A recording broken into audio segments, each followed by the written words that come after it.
We are gonna be gradually in the next couple of weeks decorating. We're putting up the Christmas decorations.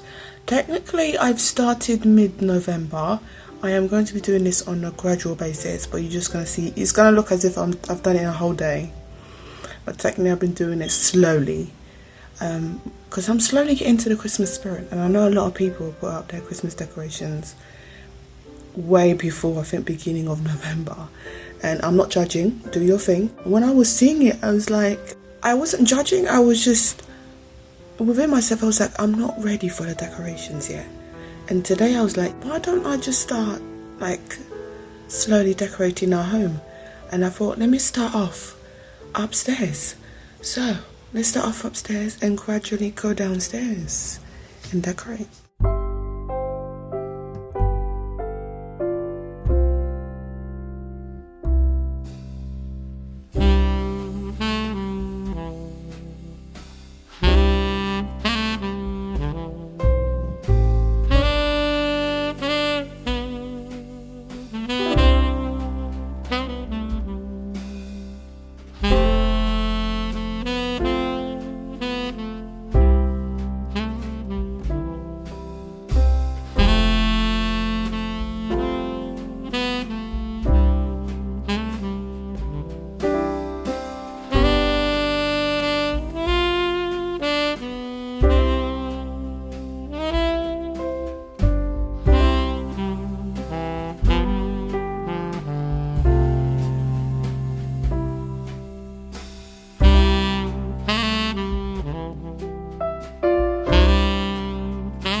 So the baby broke the handle for my cabinet, so I need to get super glue and super glue this. I'm going to do that sometime in the next couple of weeks, but we're going to decorate the cabinet area.